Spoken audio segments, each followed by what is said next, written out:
사도신경 강의 8번째 시간입니다. 회개하는 자로서의 신앙 고백.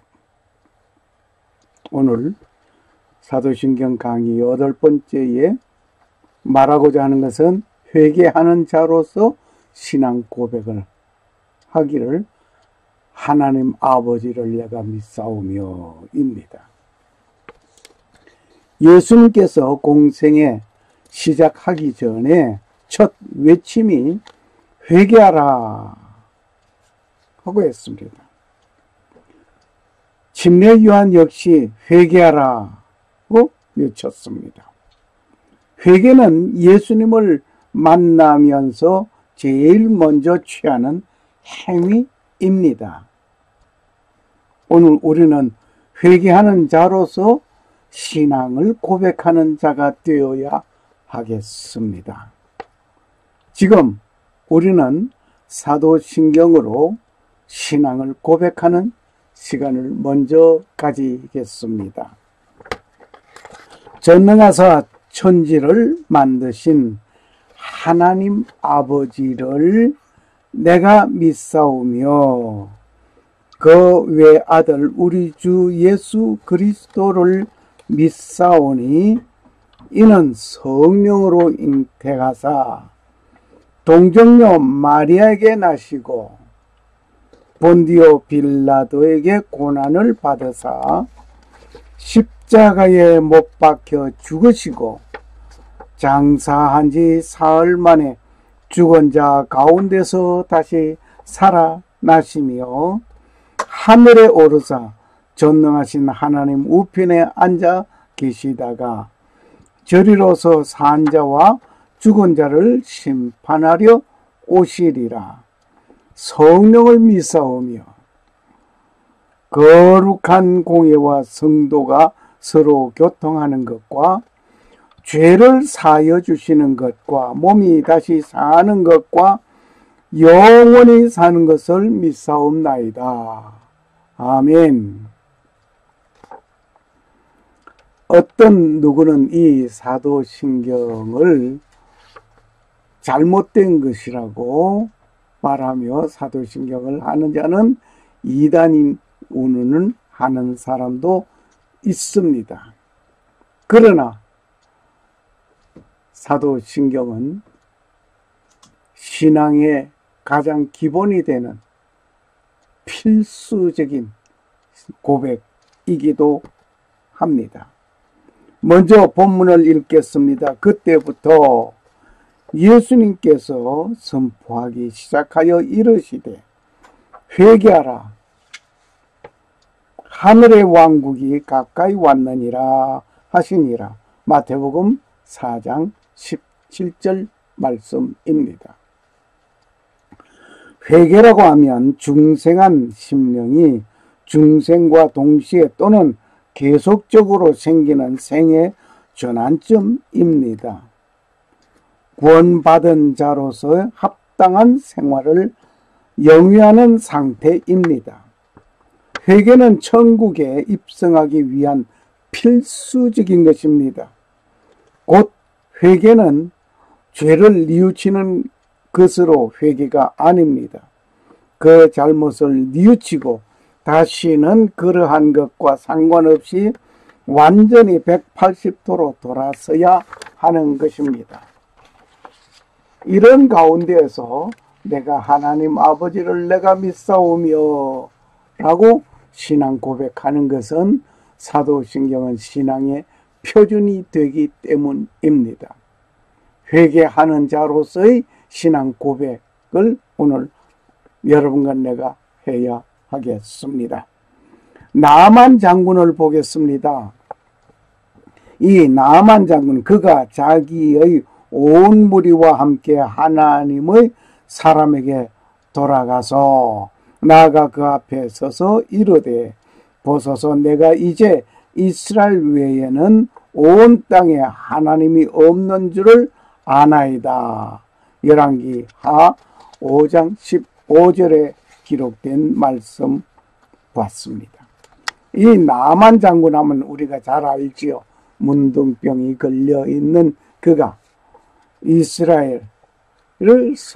이스라엘이 섬기는 하나님의 종에게 와서 요단강에서 몸을 씻으라. 7번 씻으라. 순종하였더니 그 나만 장군은 문둥병에서 해방받은 사실을 우리가 잘 알지요. 이렇게 완전히 자기의 생을 완전히 180도로 돌아서야 되는 거예요. 삭개오를 보겠습니다.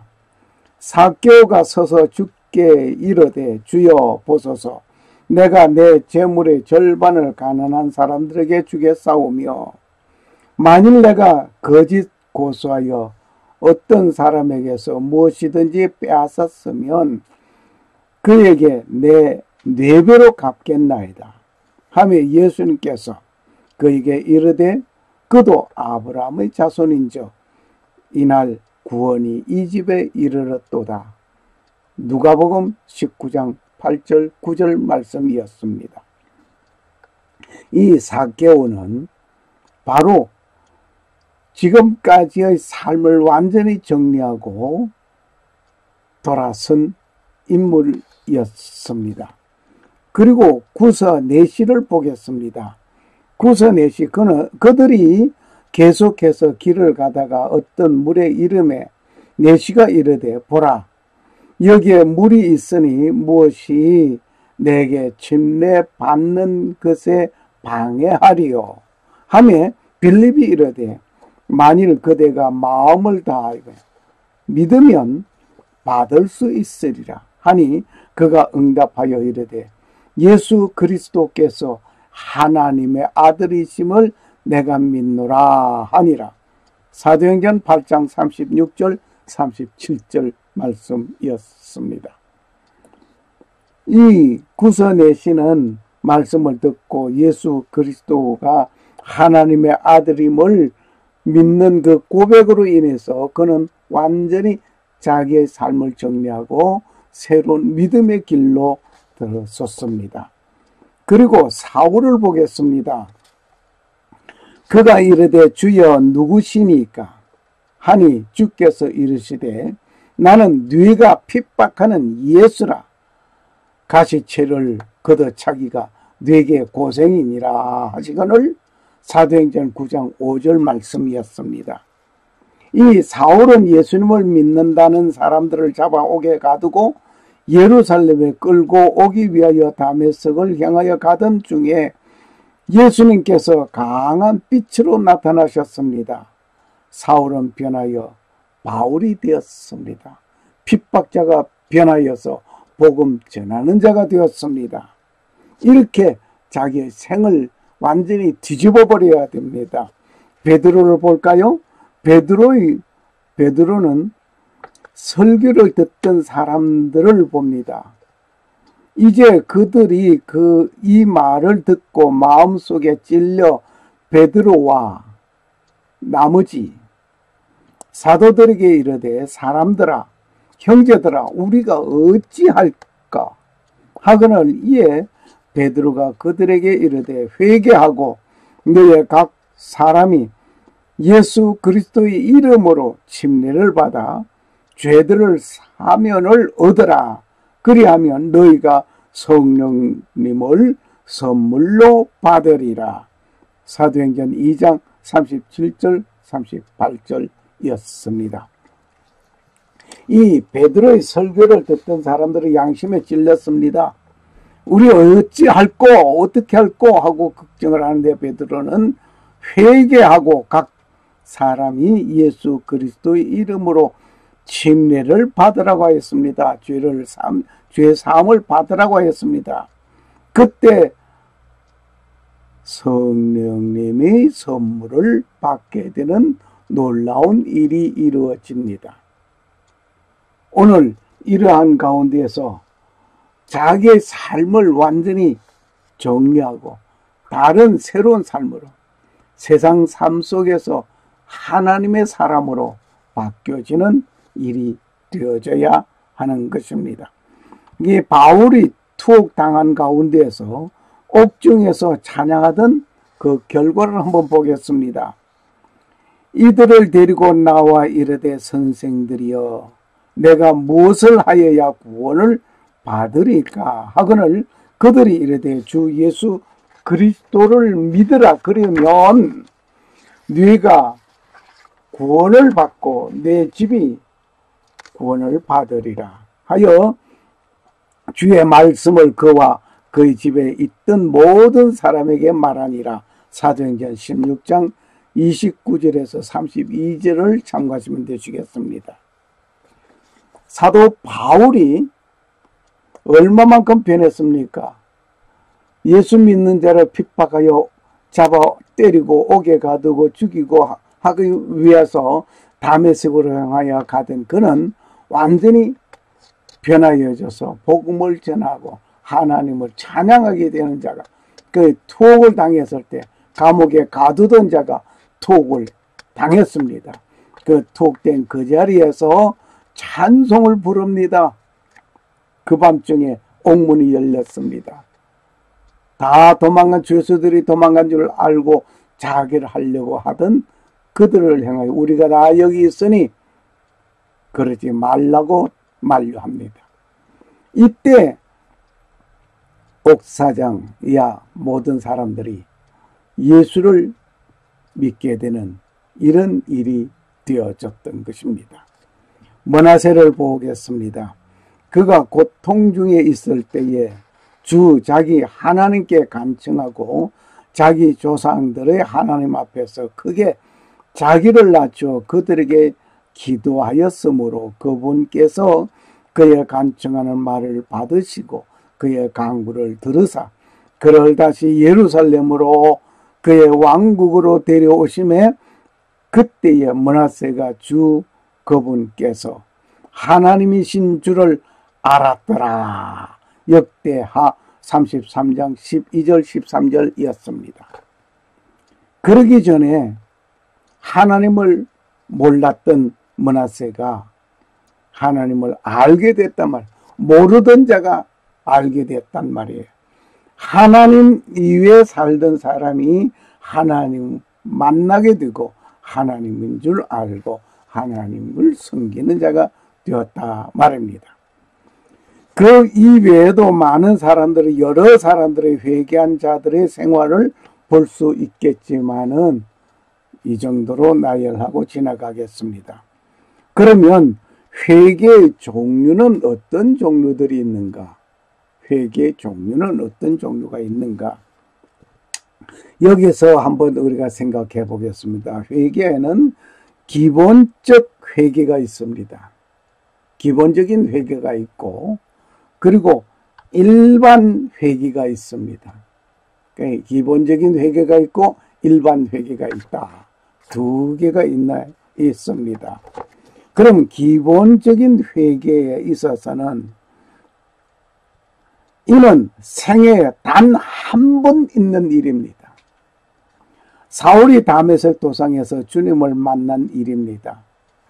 그리고 그는 바울이라는 이름으로 바뀌어졌죠. 수가성의 사마리아 여인이 주님을 만나서 빚어진 회개, 구서 내시가 하나님의 말씀을 듣고 성령의 역사로 중생함과 일어나 회개의 사건, 이런 것들을 들 수 한 번 이루어지는 사건입니다. 이 기본 회개, 한 번 이루어지는 사건입니다. 그러면 일반 회개는 살아가는 가운데 순간순간 삶의 속에서 잘못할 때마다 행하는 회개입니다. 내가 너희를 씻기지 아니하면 내가 나와 상관이 없다라고 예수님께서 베드로의 발을 씻으려고 할 때 거절을 했습니다. 베드로가 거절했습니다. 그럴 때에 내가 너희를 씻기지 아니하면 너와는 상관이 없다.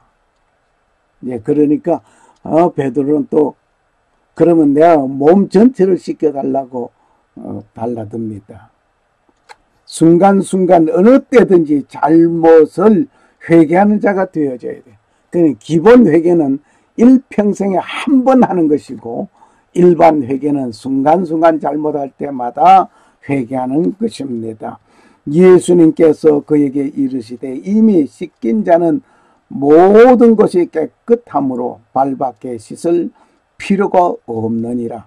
너희가 깨끗하나 다는 아니라 하시니 요한복음 13장 10절 말씀이었습니다. 회개하는데 필요한 요소들이 있습니다. 회개하는데 뭘 또 요소가 필요하냐 하겠지만은 필요한 요소들이 있습니다. 지적 요소가 필요합니다. 지식적 요소가 필요하다면 내가 이거 잘못했다. 이러한 것 말입니다. 자신의 과거와 현재 생활이 하나님 앞에 합당하지 못한 죄악과 불의의 생활을 하였다는 것을 인식하는 것부터 시작되어야 된단 말입니다. 그러므로 율법의 행위로는 어떤 육체도 그분의 눈앞에서 의롭게 될 수 없나니 율법으로는 죄를 알게 되느니라. 로마서 3장 20절 말씀이었습니다.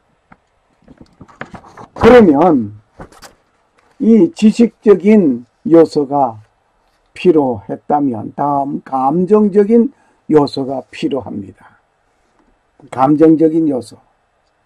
잘못을 원통하게 여기고 통회하는 일입니다. 베드로는 3번 주님을 모른다고 부인하였습니다. 하지만 닭 울음소리에 예수님의 말씀이 생각났습니다. 그는 통회하였습니다. 다윗 왕은 우리아를 죽이고 그의 아내를 아내로 맞이했습니다. 나단 선지자의 책망을 듣고 통회하였습니다. 하나님께서 구하시는 희생물은 상한 영이라 오 하나님이여 상하고 통회하는 마음을 주께서 멸하지 아니하시리이다. 시편 51편 17절 말씀입니다. 우리가 지식적으로 잘못됐다 했으면 마음속에 통회하는 이런 감정이 있어야 된단 말이에요. 하나님은 상한 심령을 원하십니다. 통회하는 심령을 원하십니다. 제사를 원하기보다 통회하는 상한 심령, 회개하는 심령을 원한단 말입니다. 그리고 필요한 요소는 의지적 요소가 필요합니다. 생의 목표가 전환되고 삶의 방식이 바뀌어지는 것입니다. 잘못을 끊고 하지 못한 선한 일들을 실행하기 위하여 생활 방식을 전환하는 것입니다. 진정한 회개는 죄를 아는 것 가지고 회개하는 것이 아닙니다. 죄를 슬퍼한 것 가지고는 회개가 아닙니다. 의지적인 요소까지 이루어져야 합니다. 가룟 유다는 스승이신 예수님을 은 30에 팔았습니다. 그는 이것이 잘못이라는 사실을 알았습니다. 회개 첫 단추를 열었습니다. 그리고 슬퍼했습니다. 두 번째 단추도 열었습니다. 그러나 그의 삶의 방향을 바꾸지 못하였습니다. 그는 선택한 것이 자살로 끝을 맺었습니다. 자살은 살인입니다. 계명에 말씀하시기를 살인하지 말라고 하였습니다. 왜 자살이 살인이라고 보는가 라고 반문하시는 분이 계실 것입니다. 즉 내 생명은 내가 끝낸 것인데 무슨 말을 하느냐고 하겠지만 그 생명이 자기 것이 아니라 하나님께서 그에게 맡겨 놓으신 것입니다. 그러므로 자기 것이 아니요 하나님의 것을 내가 잘 간직하고 있어야 된단 말입니다. 중생한 은혜는 철저한 회개하는 자에게 임하는 것입니다. 주님의 사죄와 은총은 철저한 회개를 통하여 체험하는 것입니다. 성도의 경건 생활과 감사 생활은 철저한 회개를 통하여 이루어지는 것입니다. 우리는 순간순간 주님의 이름으로 철저히 손발을 씻듯이 회개하는 자가 되어야 할 것입니다. 예수님은 철저하게 회개하는 자를 기뻐하십니다. 회개하는 자가 천국에 입성하게 되는 것입니다. 마귀는 미워하게 하고 고통과 괴로움을 주게 하는 장본인입니다. 끝으로 믿음으로 구원에 이르게 됩니다. 믿음으로 구원에 이르게 된다. 믿지 않고는 하늘나라에 입성할 수 없습니다. 믿으려고 하니 회개하는 것입니다. 회개하지 아니하면 믿음이 없습니다. 이것은 누구든지 그를 믿는 자는 멸망하지 않고 영원한 생명을 얻게 하려 함이라. 요한복음 3장 15절 말씀입니다.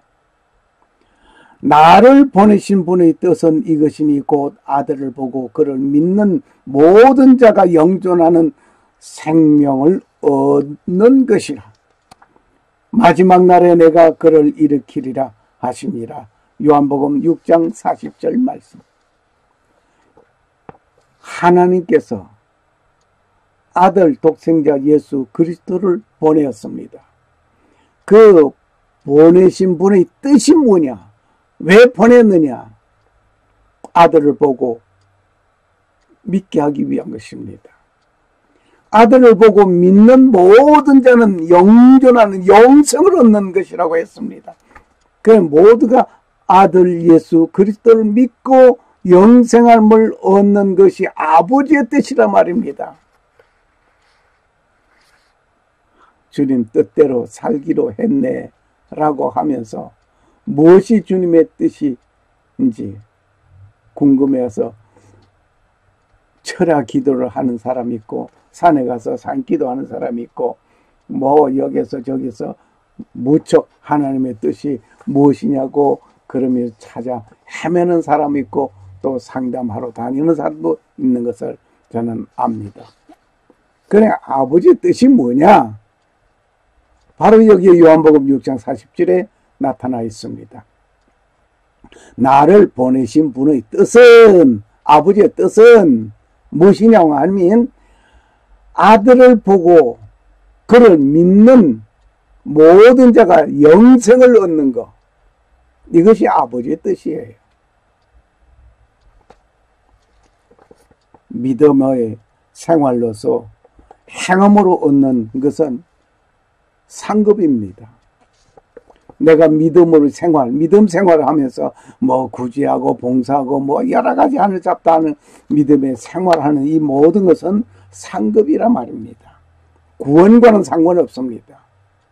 내가 구원받기 위해서 내가 전도 생활을 하고 구원받기 위해서 내가 봉사 생활을 하고 구원받기 위해서 어디 가서 뭘 하고 이것이 아니라 믿음으로 생활하는 모든 것은 상급에 이루어지는 것이라 말입니다.